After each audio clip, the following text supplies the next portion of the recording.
was 1,000 naira per day.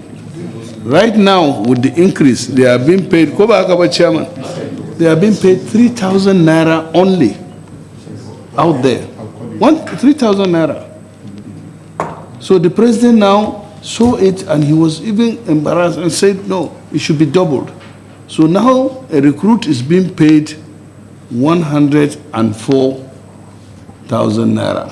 That translates to about $72 per month, not per day or per week. So this issue of overhead is serious. And my fear, Mr. Chairman, my serious fear. How much do you earn when you are on field work? They said on the average of 90,000 if you are sent out to do to go and fight bandit or when you are not in the barracks. How do you assess this money? You say part of their problems is that this money is divided into two. Sometimes they are given 45,000 per month. But the problem is that the 45,000 part of it was collected together and they give them food. They said, go and eat this food. Whether you like it or you don't like it, you eat this food. And that has been the complaint. So I said, what do you want the National Assembly to do? So after a long review appeal, the president now showed reason. Yeah. Before now, an army personnel in the field is paid 49,000 naira per month. And their feeding allowance, as at before now, when the president raised it, was 1,000 naira per day. Right now, with the increase, they are being paid, Chairman, they are being paid 3,000 naira only out there. 3,000 naira. So the president now saw it and he was even embarrassed and said, no, it should be doubled. So now a recruit is being paid 104,000 naira. That translates to about $72 per month, not per day or per week. So this issue of overhead is serious. And my fear, Mr. Chairman, my serious fear is the revolt from the army. Okay, thank you. Now, I'm sorry, sir. I agree entirely with what Senator Ndume have said. Our military should be well compensated and they should be paid good salary. I agree 110%. And I know the president is working towards that direction in all ramifications. I know that houses are being put together to give to them, all the fallen heroes, and a lot of things. This is a package. I know in the next couple of weeks, you will stay hearing some of these ideas and innovation and reform the president is bringing into the security. But let me say this, sir. There's observation. Yes, sir. Yes, sir. And it's not, before you do that, right, I want us to clarify this first figure. This first one. No, another major problem is I want the chairman to just say either yes or no. Okay. Chairman, please, I want to know, is this personnel cost 2025 1,141 billion and 1,254 billion, and up there it says 70% of it's either two ways. It's either there is an error or the 70% is not associated with the personnel cost of 1.14 billion. Chairman, I don't think the 70% is associated with that. Okay. Because from the submission of the Chief of Army Staff, the personnel emolument is 1,254. That the new one. That's the new one. Is devoid of this void thing. of, okay. Yes. It's only associated with the capital with and overhead. And overhead. Okay, correct. Yes. Thank you. Now, okay. Yeah. Sir, the personnel and what he gave there, and you look at the capital, he told us that the capital is going up as a result of the employment that will be done. Yes, sir. Capital is all related to... No. He said so, sir. He said so. And I was thinking that it's supposed to reflect on personnel too. If he thinks that we're going to recruit about 29,000 personnel, they will be trained, they will be so capital can increase. But it's not reflected in personnel. That's why you have 1,254. Okay. So the 734 billion is for equipment and every. Yes. Okay. Thanks, Senator Nigi. First of all, let me commend the president for doubling this ration for the military. But one thing I wanted to find out, which I hope the chairman has, what is the strength of the Nigerian army? Yes. What is strength? What is the man's strength? You say 28,000. On what? What is the strength? We have been battling with that. Secondly, the amount of money, all said here, last 5 days, I was coming from Abuja, and I met a military convoy of 3 vehicles, coming from Kaduna by road. So I stopped when they were about to refuel. So I asked who is ahead. I introduced myself to them, and then have a conversation with them. The fact of the matter, you are also a military man.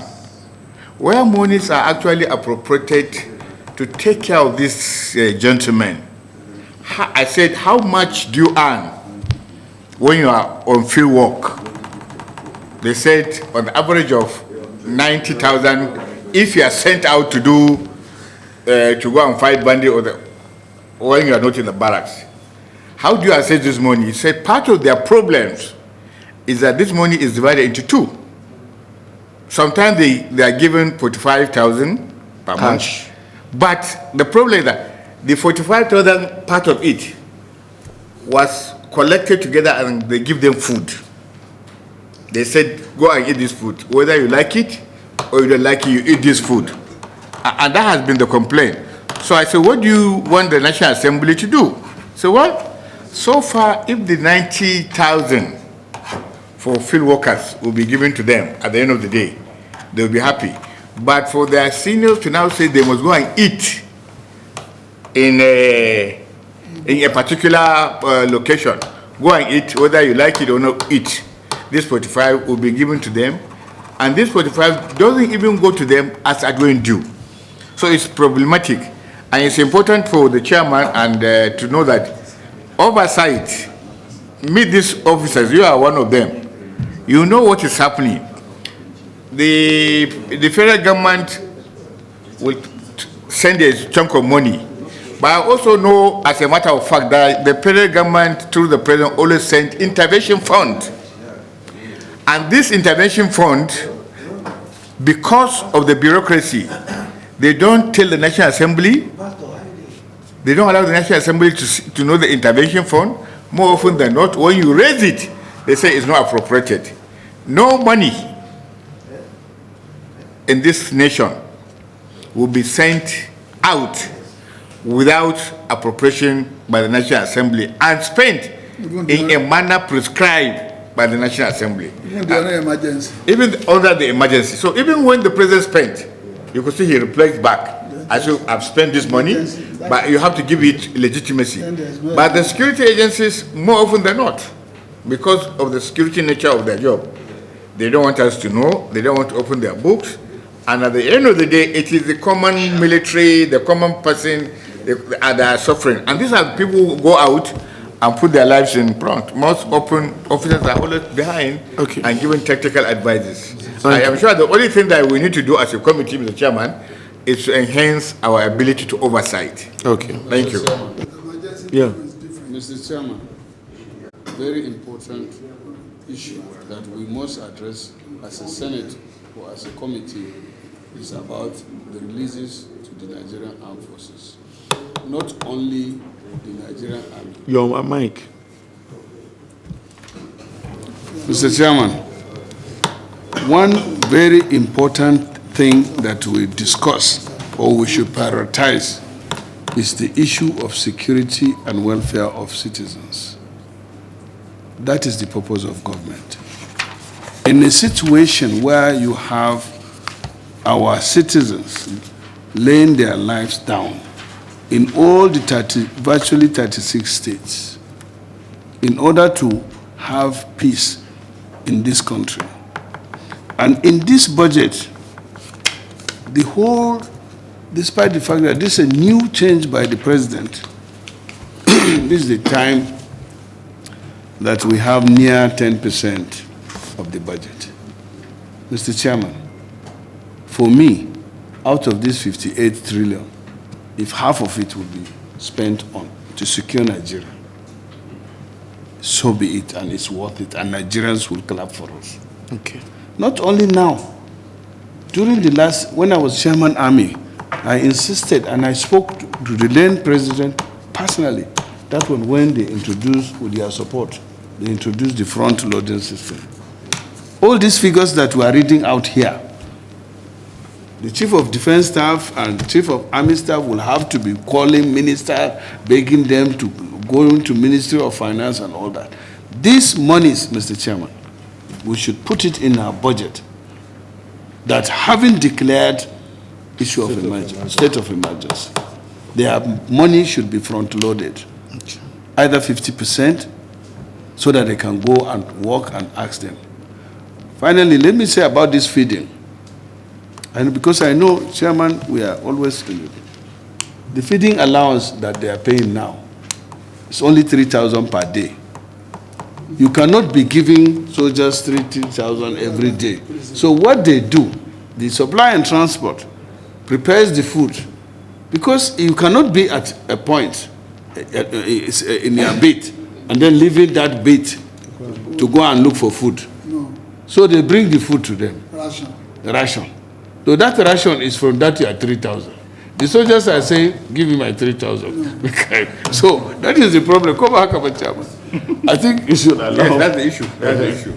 Yeah, thank you very much, Senator Alin has spoken. You have spoken very well. As I've said, anything we can do to secure our country is not too much for us. Now, because of that, we see some external interference, but we believe that they are working very closely with the government of the day. But let me quickly correct something. The intervention given to them by the federal government is a joint, it's from the federation account, not from the federal government consolidated account. The federation account includes both the state and the federal government. So they are coming under the security architecture to give them that intervention as a way of trying to assist the overall security system of our dear nation. That is why if it's not coming through our appropriation, because the appropriation is for the appropriation of the federal government, not for the federation. So for the federation, the state contribute, the federal government also contribute before sharing of the remaining balance, including the local government. So everybody was involved. But sir, if you look at the second page, the total you give to TRADOC is wrong. Please let them correct it. I think you have observed it. Yes, please let them correct it as well. It's very important. And sir? Yes, sir. Closing. Yes, sir. Yes, sir. The entire table. Yeah. Are you with me, sir? So I want to plead with you, Senator Yadra, let them correct it. Now, give us the specific. This 734 billion. You know, it's huge. It's not just, it's almost a trillion naira. And if we are bringing a trillion naira into the budget, it must be clearly stated what the money is to be used for. So you put up a letter listing the item by item we want to. So by the time we are consolidating our reports, and they now said give army so, we will call the DG budget to say that the president has declared emergency in the security architecture or in the security of the country, and army is asking us as a result of that. I know this 734 is their request, Abi. It's from them. They are asking for additional 734 to their budget. So, and these are the lists given to us by the committee chairman as to what their requests are. So, should in case the president wants to increase the budget size, this will be one of the items we want to give to them, that they will write back to the National Assembly for them to increase, and but we'll do. But please, maybe before today, tomorrow, let us have those lists signed by your very self and your clerk, and give it to the secretariat. That is the breakdown of the 734 billion naira. And that of overhead too. You have said their performance was 20-something%, which is the Bismarck performance, and is nothing to write home about. because a lot of things are carried out or done on a day-by-day basis. So we must do something about that. We will also discuss, and I believe there is an ongoing discussion on that. I know the president wants more for you. We will know, maybe because of the intervention, that was why this was not that much. But let us ask and reason why the performance should not be more than 20-something%. And we will not support that. So on that note, the chairman Senate Committee on Army want to have a. Yeah, go ahead. Are you sure? No, I want you to ask. Okay, not very important. No, it's not important. I'll take it up on one. No, go ahead and tell it. Go ahead. Army, we want to thank you very much for all that you have asked for. I want to say is justifiable. We will work together very closely to ensure you can achieve all of this with us. But please, be at alert, be available to defend some of this of your position when the time comes, because definitely we have to look into this. It's very critical, and we will do just that. You can leave us for now. Good afternoon. Thank you, Mr. Chairman, and my distinguished colleagues. Thank you so much. Monday, and I've directed the secretariat, 11 o'clock, you must circulate the timetable of all committees we are receiving to all members of appropriation committee. And it starts by 11, and you must make sure they have it latest by Saturday. Yes, sir. Latest by Saturday, let them have the timetable. Monday, Tuesday, Wednesday, so we can take it from there.